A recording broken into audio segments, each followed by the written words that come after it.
Hey guys, this is Bill Combs. And Jeff Newton. And this is the Flashbang Creative Podcast.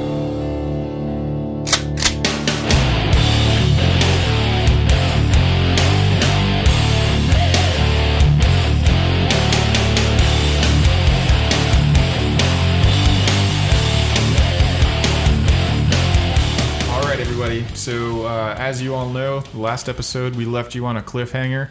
Hopefully your mind has been exploding and melting as badly as ours was after we wrapped that up the last couple minutes of episode 17. We had a mindgasm and came up with a totally new structure for you, firearm instructors. So Bill and I decided, we couldn't pack up and walk away from the podcasting setup. So we just sat back down and now we're going to crush through a follow-up episode to that one. So we have an episode 18. We're going to go through and talk about why continuity is king for your business. Bill? Yeah, so we left on a high note, and I ended it abruptly because it was going to be a runaway freight train of just mind dumping all over the place. So continuity-based business, that's a fancy way of saying member-based businesses. Or an even fancier way of saying money is going to come in at a regular basis because somebody has committed that recurring revenue to you. Right. So that's a very good thing on many levels, and we'll go through that. But first, let's start with some examples. One of the big examples, and that's really what triggered Jeff and I to take one of our businesses into a continuity based model. There you go. Thank you. There's a golf business out there, and think of it as like YouTube for golf. The guy started, roughly a decade ago. I don't want to give you hard facts on the day, but he's been around roughly a decade. Started recording DVDs out of his basement and selling them, basically golf lessons. And he's taken it to the next level. So he's taken that from recording DVDs and shipping them out in his own basement to a 9-figure business. That's a lot of zeros. So we're talking 100 million plus in revenue. Annually. Another good example would be Amazon. I mean, Amazon is king. Everybody knows it. And they've gone the continuity route with Amazon Prime. It originally started as a teaser for free 2-day shipping, but then led into other perks. They saw the curve of people cutting the cable is what they call it, no longer subscribing to their cable companies and streaming everything. So they launched the Amazon Prime streaming services, and that's all basically to get them to have members on the Prime package, because that is a massive reoccurring. I mean, millions of people are paying Amazon every month, and that's what we want to do for you.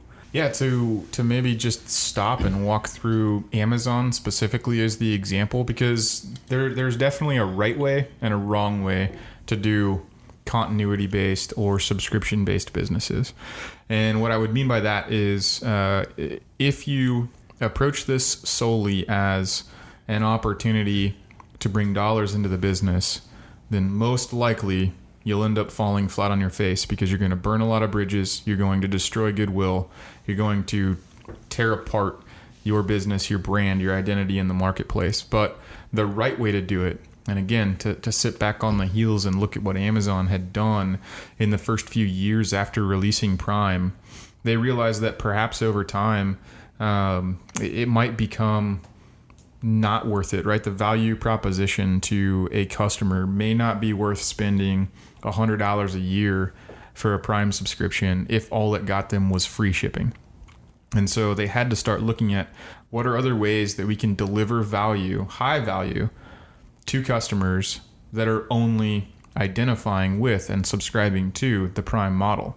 And that's where you started to see more of the streaming things come in, and they had, audio books and special deals and special sales and promotions, and they got to treat their customer base as two different customer bases. So they could start piling in, whether it was false, perceived value to a Prime member, or realized and legitimate value. Either way, they had to start going through that process of ensuring that it wasn't just like a price war for, giving you shipping on the one item you bought from Amazon that year. It was to build the mountain of value so high that it made paying $99 a year seem like it was, pennies on the dollar for the value that you're getting. So with that, I guess my point is, don't look at this as a way to try to just swindle some of your previous or current students into some sort of recurring model where they're paying you just to show up at your future classes. It's going to take work. It's going to take effort. It's going to take, you thinking outside the box, or maybe listening to future podcasts where we give you other ideas of how to quickly and routinely produce value that only you're going to be capable of delivering for your customers. The other thing to consider about this, if you really look at Amazon, they've scooped up other businesses that just bring people into the fold. So like Audible, they just purchased, I don't know how long ago, but I know they own Audible. So Audible is an audiobook delivery system. It'll deliver it to your mobile device. So basically, instead of putting CDs in your car and listening to an audiobook via CDs, now you just stream it, and that's an Amazon company now. So they give big discounts. Well, I'll tell you, they hooked me because they offered me 2 free books to sign up for Audible through Amazon. So I did it. But the other thing is, this is a long game play, but it's the smart play, because you're really going to make, we'll break this down. Say you have a class that you charge $100 for. These people that are members are going to pay, a much smaller fee if you really break it out. They might only be paying, if you broke the numbers out, they might only be paying $20 for that course. But that's beside the point, because they're paying you every month. So you're getting multiples of these people. It's how you grow your business. It's how you scale. When you have, 500 people paying you X amount per month, that allows you to have a predictable and measurable number as far as from a revenue standpoint to grow your business, instead of it just being kind of all over the place based off of your advertising, how well something's trending, or the weather. Business slows down for a lot of people in the wintertime. This might be a good loophole to make, sort of a flat line, dollar amount, something that, trends, very, very similar 12 months out of the year. So you got to look at this not as a quick buck, but as a way to increase the value of your business. The most valuable businesses out there are continuity-based businesses. That's why Amazon rolled over to the continuity-based business, because if someone was ever to come along, which Walmart is Amazon's biggest competitor, were to come along and say, Amazon, we're going to buy you. What's the dollar amount? Well, now they have this continuity-based business, and that changes things, because that's a hard number. And oftentimes nowadays, it's usually 10x. Yeah. 10x plus. And the whole reason that works is because in most continuity businesses, the way that they structure is still a contract term of some fashion. So let's say it's 1 year or 2 years or 3 months, whatever it is.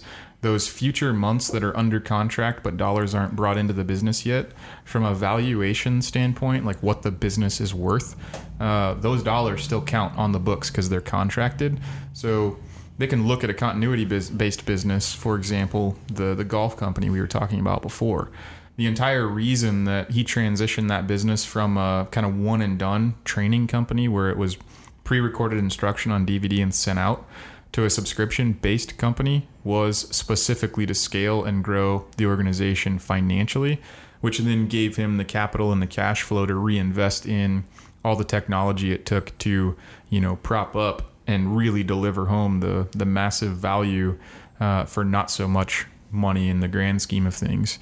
For example, if there was, one customer who was willing to buy one $50 DVD, but that's all they ever bought that year was one video, and maybe they bought one the following year, he was then instead able to present an offer to that same type of a buyer that maybe it was like a $9 a month subscription to unlimited amount or a certain amount, 3, 5, 10 types of videos or trainings.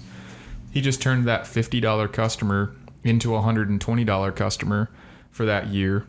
And most likely the retention of that customer is going to continue for future years to come. And let's face it, golfers aren't, one and done type seasonal athletes either. Those guys are lifelong. Regardless of what age you start at, you usually don't stop playing golf. It's a lifestyle, much like our industry. Yeah. Firearms is very much the same way. So the cool thing about it is if you go to a continuity-based business, and, I don't know if Jeff just tells me these things or if he's quoting someone else, but basically it commits future dollars. And Jeff's quote on that is, everyone has today's dollar spent already. Yeah, I mean, think about the vast majority of people you interact with in today's society. By and large, people, the majority of individuals in America live paycheck to paycheck, or maybe have, a 1 month buffer in there. So in other words, all of today's dollars are already allocated off and have already been committed to other things, whether it be this subscription, Amazon Prime, or, their cell phone bill, or their car payment, or rent, or any of those other things. All of the decisions, the immediate future decisions already have dollars committed to them. So they don't have the extra dollars, so to speak, today to throw down on a firearm subscription or anything else. And so the theory and the reality of it is that if you can get them to commit their future dollars to you, then they may not join this month, they may not join next month, but the reason is not because it wasn't a product they weren't willing to invest in. They just had to figure out how to tweak their today's dollars until they had them available to have them committed to you for the future. And then once you're one of those committed future dollars, just like a car payment or a cell phone or, HBO Go or Netflix or any of the other types of little commodities, there you are. You're a piece of value in their future, and then they're committed. Well, if you look at today's society, it's all fire and forget. I mean, that's why all of your bills are going paperless. It's not because it's a green movement or it's better on the environment. It's better for that business because they've got you. You're paying them on the 1st or the 15th or whatever of every single month. And that's a convenience. You got to look at that. I mean, you don't have to worry about it, and it's always there, so it's something you can budget for. But from that business perspective, it's great because they're getting their money every month as well, and they get a little bit of predictability. Yeah, and the more we think through it, there's kind of two other points that play hand in hand with each other. And the first is if you want to become one of those committed monthly dollars and not just a flash in the pan where you have high churn or turnover rate or low retention. Basically, someone decides they wanted to be a member or subscribe, whatever the marketing term you guys come up with for it is. But let's say they subscribe to your continuity program for 1 month or 2 months or 3 months, and then a tire blows out, so now they need some emergency funds. And to not be one of those first expenses that they cut off the list that month, you got to make sure that you have become more than just a commodity to them. And the biggest way to do that is to create kind of a movement or a tribe. And I know we talked about that on previous episodes, although we didn't really go in detail with it.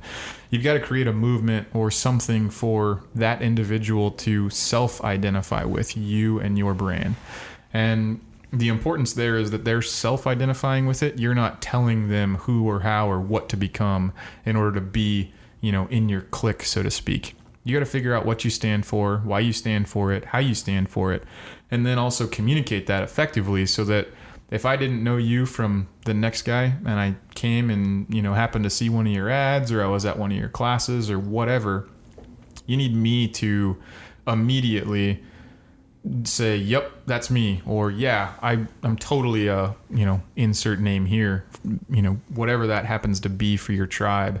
And the power of self-identification is then they've already wholly bought in because they've become one of those members, one of those things. They've given themselves a title and a title of your brand or your membership, and then their future bought, indefinitely, essentially, until you screw it up.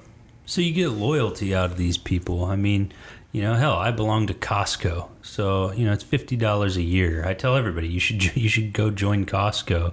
They've got great meat and great seafood, and I live in the heartland of America, where you can't necessarily get fresh seafood any other place.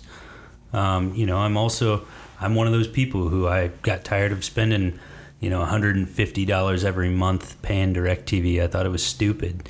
And so I cut the cable and I subscribed to Netflix and, Amazon Prime. So, we still have TV like everybody else. I just pay way less.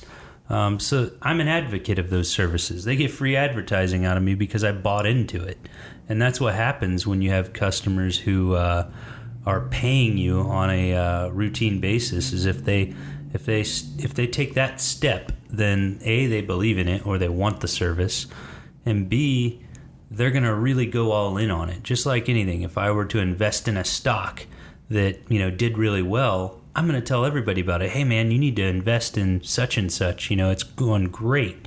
You need to get a piece of this. Turn people into your champions, and that's really how you do it. That's how you're going to get brand loyalty. I mean, bottom line. Completely.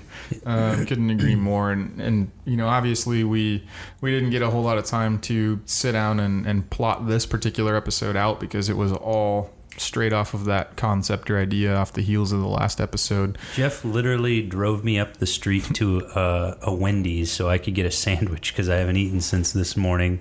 And on the way, we're just bouncing ideas around it and writing it down on a notepad. Yeah. So the nice part is, one, this is all just kind of off the cuff ideas that we're putting together into something real and something tangible. It's up to you to choose how to execute on it. The reason, again, and we get this question a lot with people that interact or have come to figure out our podcast or listen to it regularly. They actually kind of question, why are we giving away for free so much value, if you want to say that, or so many ideas that we're not charging for, which we could be. And in all honesty, and we give away our most valuable ideas, and we've got a whole, content calendar full of future episodes to continue to provide this for you. But really what it comes down to is it doesn't matter if we gave away the golden goose verbally, that the thing that separates us and other individuals who find success and those who don't is the ones that execute on it. So, it's the difference between $1 million ideas and $1 million execution. So we don't have any issues putting our ideas out there and working them through, because we know that the vast majority of individuals won't do anything, won't take that first step towards it at all, but we're going to keep providing it and keep walking through it. Well, more than that, it's working. I mean, look at gun clubs and gun ranges. That's subscription based. You pay membership dues to go to a range. What's the difference between paying membership dues and getting some training? I mean, we see people doing this all the time. Let's run some quick numbers.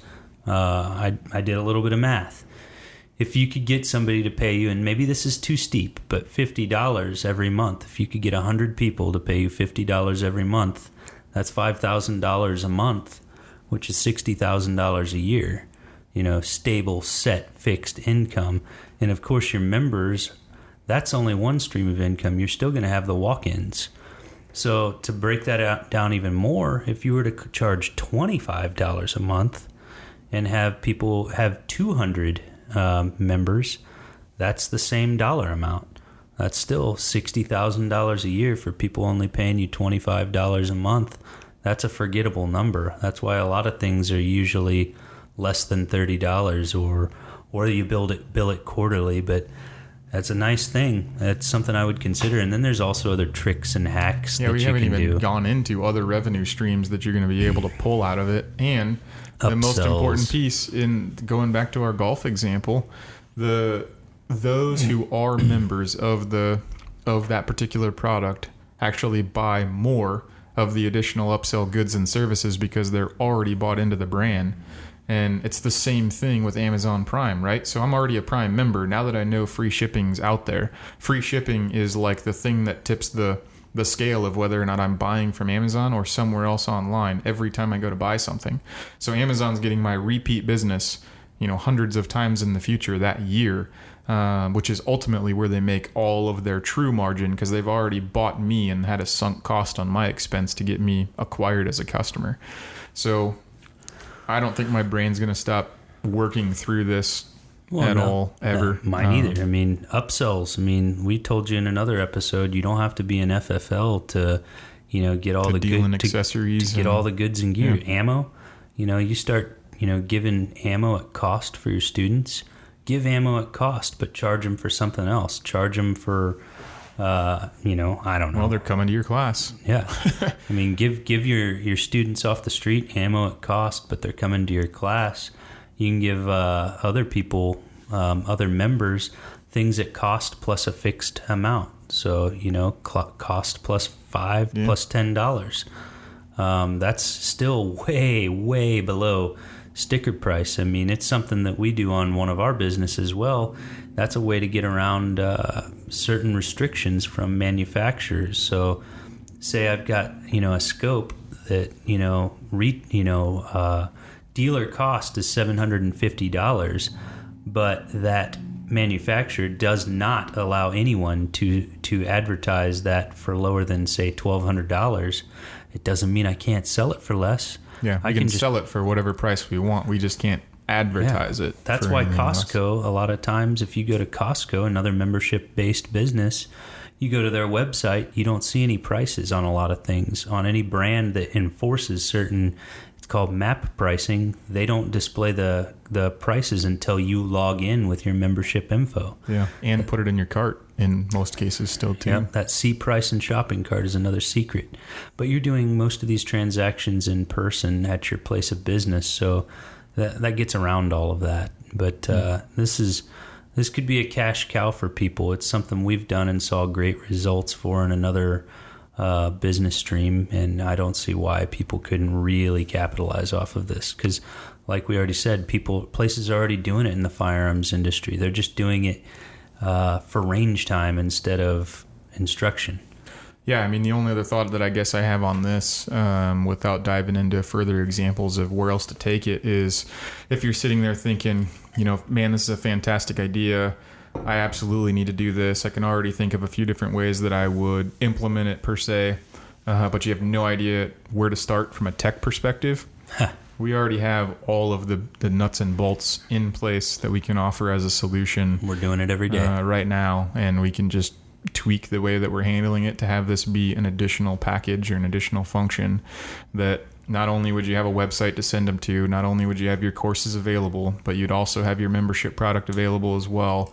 And you could immediately, just at the flip of the switch, have people signing up with their card info on the recurring payment structure, and boom, you're off to the races. It doesn't have to be auto recurs, auto bills, so it renews every year. Doesn't have to be a massive headache. And you might be sitting there thinking about worst case scenario, which is pretty common in today's online economy, which is what happens if that customer's credit card gets compromised and they had to shut it down, and boom, now all of a sudden your recurring isn't coming in anymore. Well, we also have a product that will solve for that too. It's just an auto account updating portal where you can give them a URL to go to update their card info when they get the new cards from the bank. So anyway, not to turn it into a commercial or anything, it's just part of that problem solving for you guys. I mean, don't create barriers that aren't really there. Don't tell yourself no for someone else, which is another topic I talked about in a previous episode. There you have it, guys. That was a 10-minute car ride there and back on a topic that we just touched on in the last podcast. Don't forget about our contest we have going on. So head over to our podcast on iTunes Store, or if you're a Google user, either way, get out there, review our podcast, subscribe to our podcast. It is a selfish thing. I'm not going to lie. The reason we ask for that is not from an ego perspective. It's the way that those platforms help get our content raised and available and visible to other people that would also benefit from it. So the only thing that they care about are reviews and subscriptions. If you haven't subscribed to the series, and the reason I say this is because I listen to a lot of podcasts, and I usually get about 5 to 10 episodes in before I realize I never even went and subscribed, because the autoplay next episode is always on. So if you've been a long time listener but you've never made it official, we please ask that you formally court us and hit that subscribe button so that we can get credit for that as well from a subscription standpoint. So again, thanks guys. Looking forward to next episode. To find out more, you can find us on Facebook at Flashbang Creative, or you can visit us on our website at flashbangcreative.us.